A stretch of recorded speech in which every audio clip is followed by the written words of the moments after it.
Welcome back to the channel. Today's episode takes us to the eastern frontier of the Byzantine Empire, where war was most often fought not in grand set-piece battles, but through relentless raids, forced marches, and sudden violence. Our focus today is the Battle of Lalakaon, fought in AD 863 when a frontier war erupted into open battle.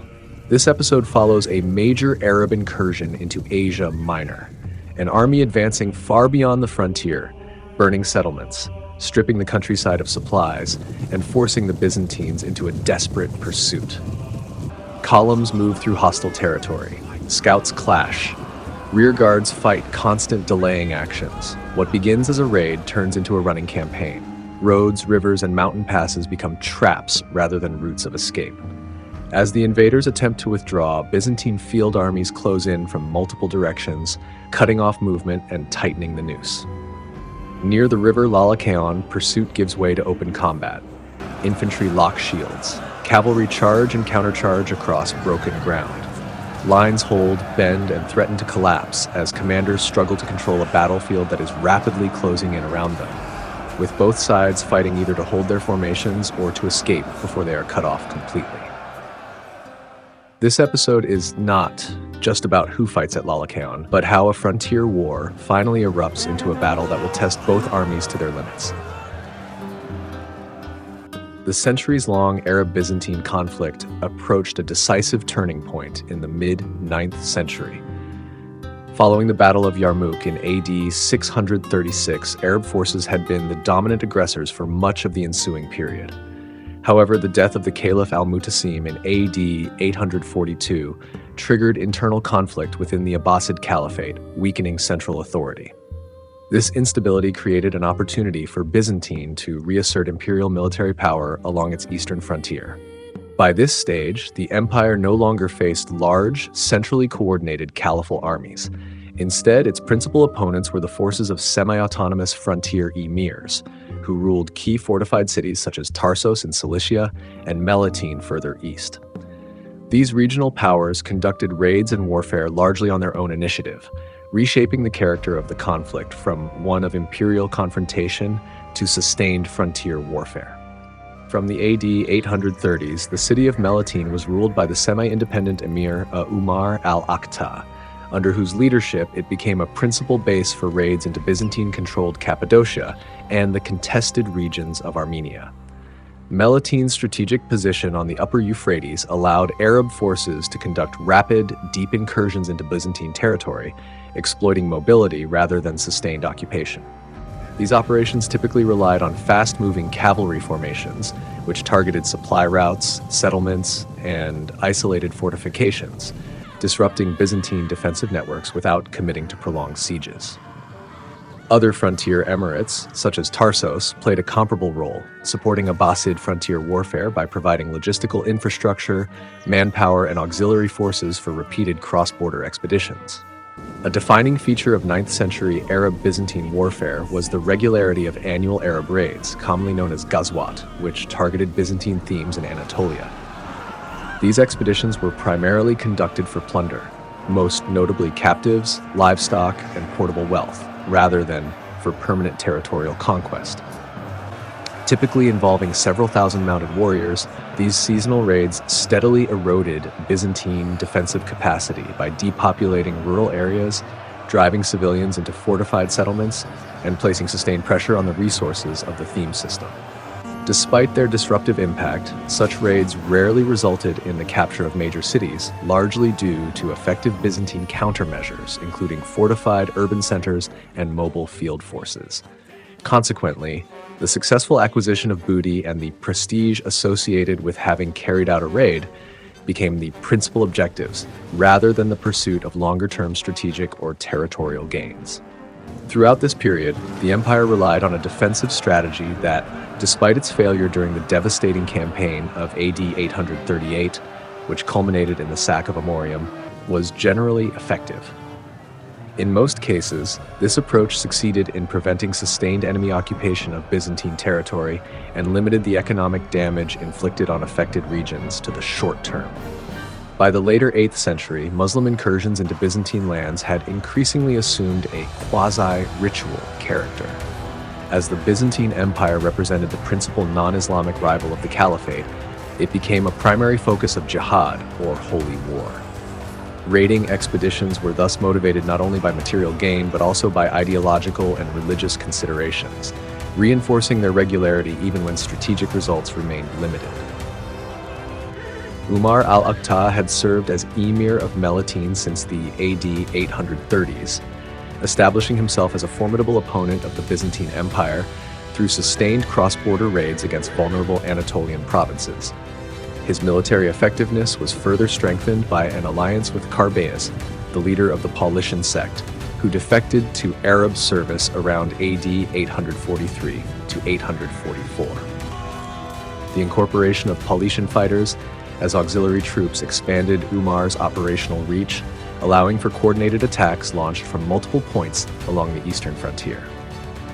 This collaboration was particularly evident during ʿUmar's major raid of AD 856, a large-scale incursion that penetrated deep into Byzantine territory.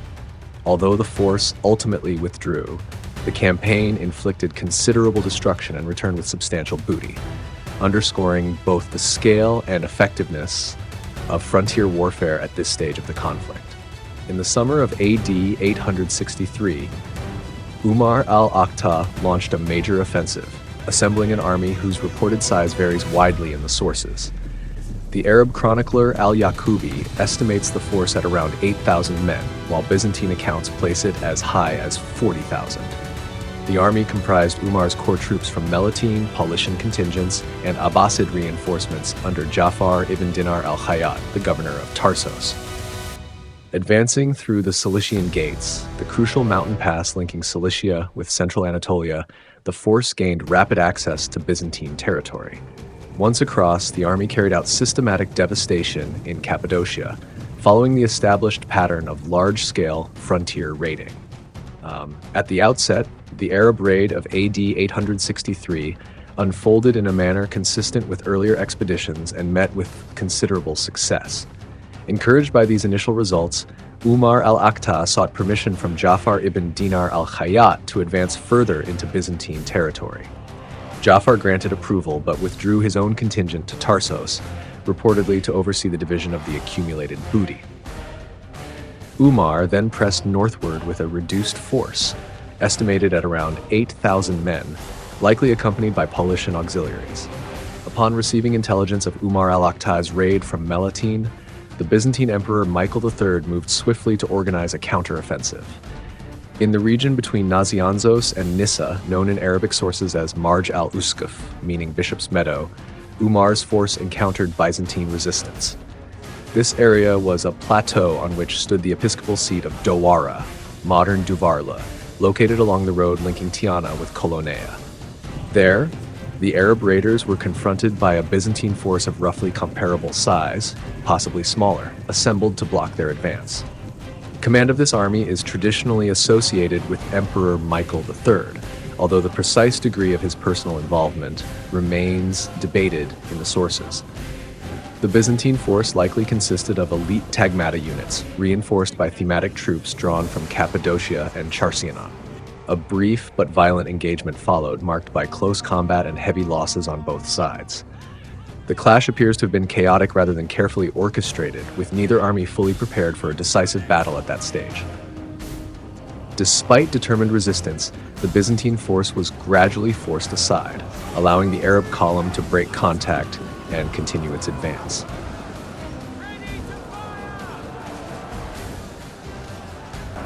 The contemporary historian al-Tabari, writing from Baghdad and drawing on Abbasid administrative sources, records that only 1,000 men from ʿUmar al-Aqta''s army ultimately survived the campaign. While this figure is almost certainly exaggerated, as casualty numbers in medieval narratives often are, it nevertheless reflects the scale of the losses suffered during the fighting and subsequent pursuit. What is clear from the events that followed is that the emperor was unable to halt Ümar's movement decisively. Though battered, the Arab force escaped destruction and pressed onward, setting the stage for the climactic encounters that would soon follow.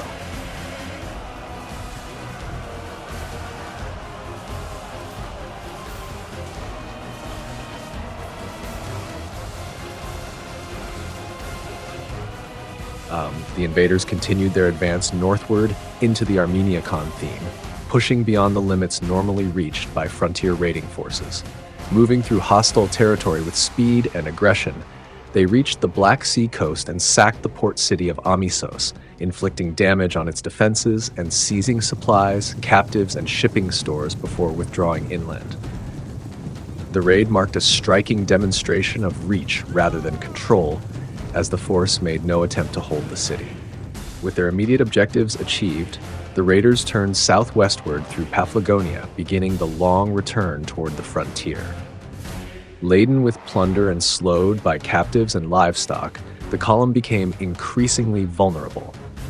Marching through narrow valleys and forested terrain, its cohesion weakened, reconnaissance became more difficult, and the danger of Byzantine interception steadily increased.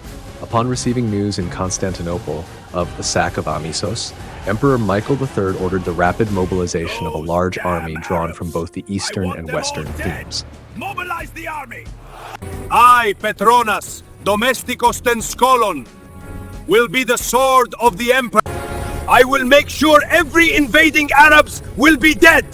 To arms, men! Under Petronus's direction, the Byzantine army was deliberately divided into 3 coordinated corps in preparation for an encirclement.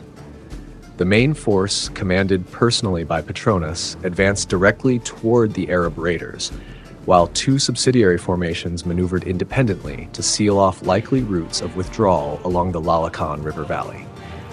This deployment was intended to trap the invaders, limiting their mobility and forcing them into a decisive engagement under unfavorable conditions. From the west came the themes of Thracian, Thrace, and Macedonia, together with the 4 imperial tagmata, all under the direct command of Petronus. Advancing from the north were troops drawn from the themes of Colonaea, Paphlagonia, Armeniacon, and Boukalarion, likely commanded by Nasar, the strategos of the Boukalarian theme. From the south approached forces from the themes of Anatolian, Opsikion, and Cappadocia, reinforced by smaller contingents from the Klaesauri of Charcianon and Seleucia. The southern column appears to have consisted largely of troops that had previously engaged the Arab raiders under the emperor near Bishop's Meadow and had continued to shadow them during their advance. Their arrival was decisive, as it effectively cut off ʿUmar al-Aqta's line of retreat toward the frontier.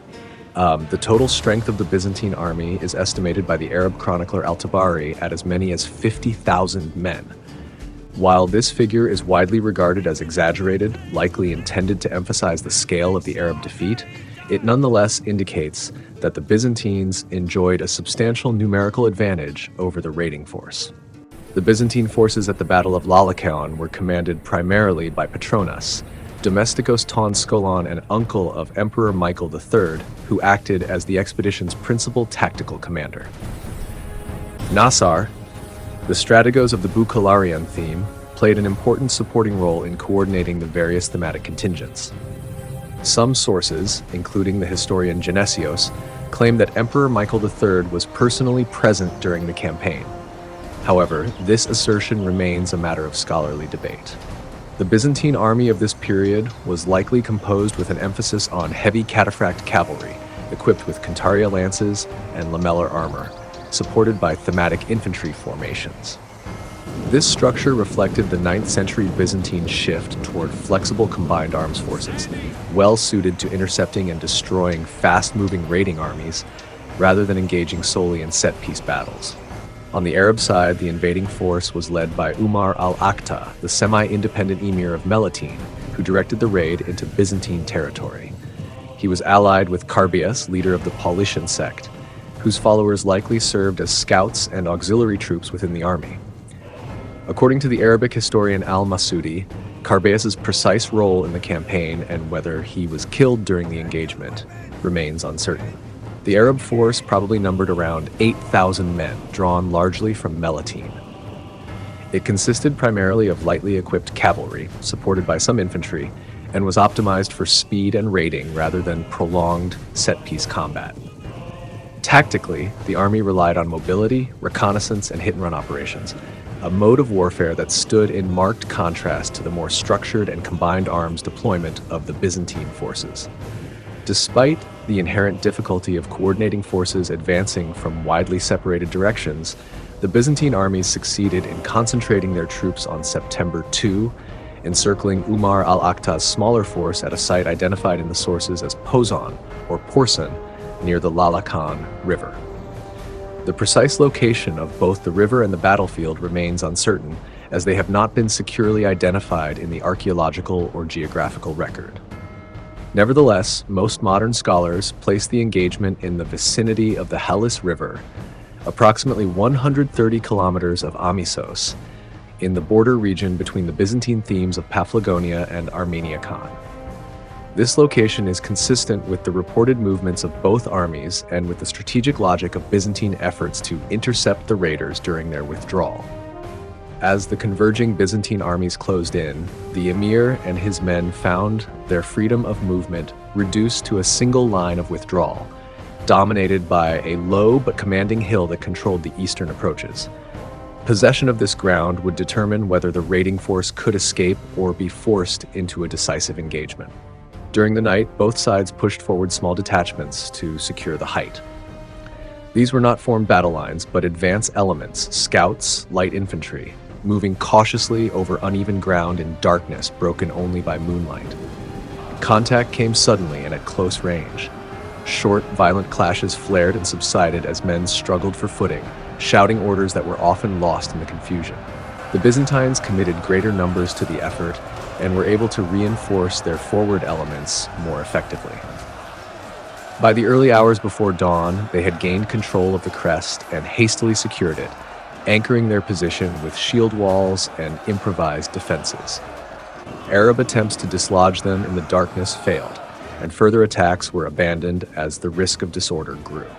By morning, the significance of the night's fighting became clear. The Byzantines now held the key terrain, sealing the eastern escape route and compressing ʿUmar al-Aqta's force into a narrowing pocket. Though the clashes themselves had been limited, their outcome was decisive. The raiders were trapped, and the conditions for the coming battle had been set. What had begun as a successful raid was now transformed into a battle for survival, with the invaders forced to stand and fight under increasingly unfavorable conditions. At first light on September 3, AD 863, the Byzantine plan was set in motion. Forces from the north, south, and west advanced in coordination, tightening the encirclement that had taken shape during the night. Dust rose across the plain as banners and formations came into view, leaving the Arab army with little doubt that a decisive engagement was now unavoidable. Recognizing the danger, ʿUmar al-Aqtaʼ concentrated his remaining strength against the western sector, where Petronas commanded the main Byzantine force. Gathering his best troops, the emir launched a determined assault aimed at breaking through the Byzantine line before the encirclement could fully close. The attack was sudden and violent, with Arab cavalry and infantry pressing forward in dense groups, hoping that speed and shock might open a corridor of escape. Petronas's men absorbed the impact. Infantry locked shields and held their ground, while heavy cavalry countered the attackers at close range rather than pursuing. The fighting was fierce and confused, with repeated surges and counter-surges along the line, but the Byzantine formation did not break. Its resistance achieved its purpose. It bought time. As the struggle intensified in the west, the Byzantine corps advancing from the north and south struck the Arab armies' exposed flanks and rear. Caught between converging forces, Arab units began to lose cohesion. Orders could no longer be transmitted effectively, and small groups found themselves isolated and overwhelmed. What had begun as an organized attempt at breakout devolved into fragmented fighting across the field. By late morning, the encirclement was complete. Surrounded and under attack from multiple directions, the Arab force was systematically crushed. Resistance collapsed as casualties mounted and avenues of escape vanished. The battle ended not with a single decisive moment, but with a steady destruction of the raiding army, marking one of the most complete Byzantine victories of the 9th century. The fighting continued for much of the day and resulted in devastating losses for the Arab and Paulician forces, which were largely destroyed. ʿUmar al-Aqtaʼ was killed in the course of the battle, a fact consistently reported across the sources. The fate of Carbeas, the Paulician leader, is less certain. If he was indeed present with ʿUmar during the campaign, it is possible that he also fell at Lalakaon. However, the sources do not conclusively place Carbeas at the battle, nor do they explicitly state that he died there. What can be said with confidence is that Carbeas disappears from the historical record in AD 863, a coincidence in timing that has led some historians to associate his death with the disaster at Lalakaon, though this remains speculative. The emir's son was reportedly the only notable survivor to escape the battlefield. Accompanied by a small group of followers, he crossed the Halys River and attempted to flee southeast toward the Klysora of Charcianon. His escape was short-lived. Machaerus, the Klysorarch of Charcianon, pursued the fugitives, captured them soon afterward, and delivered the emir's son, along with his remaining men, to Petronas. Following the decisive Byzantine victory at Lalakaon in September, AD 863, the empire transitioned from a largely defensive strategy to a more assertive posture along its eastern frontier. The death of ʿUmar al-Aqtaʿ at Lalakaon dealt a severe blow to the military power of Melitene, depriving the emirate of its most effective commander and significantly reducing its capacity to conduct large-scale raids. This shift in the balance of power created new opportunities for Byzantine incursions into Abbasid frontier territory, and marked the beginning of a sustained period of imperial recovery in the east. In October-November AD 863, Byzantine forces crossed the Euphrates and engaged the army of Ali ibn Yahya, the Abbasid governor of Armenia, defeating it decisively. The campaign resulted in the death of Ali ibn Yahya and the rout of his troops. With the elimination of ʿUmar al-Aqtaʿ at Lalakaon and the defeat of Ali ibn Yahya, the two most formidable threats to the Byzantine eastern frontier were removed. The Abbasid Caliphate, already embroiled in internal crises, was unable to intervene, leaving the Byzantines free to consolidate their gains and assert greater control over the frontier regions. The significance of these victories was widely recognized at the time. The Byzantines celebrated them as retribution for the sack of Amorium 25 years earlier. The victorious commanders were granted a triumphal entry into Constantinople, and special ceremonies and religious services were held in their honor. The Byzantine victory at Lalakaon fundamentally altered the strategic balance in the region, marking the beginning of a sustained century-long period of offensive operations in the east. By significantly reducing the threat of Arab raids along the eastern frontier, the empire gained the security necessary to redirect military efforts elsewhere. This allowed the Byzantines, for example, to launch a campaign against Bulgaria the following year, demonstrating the broader strategic impact of the success at Lalakaon.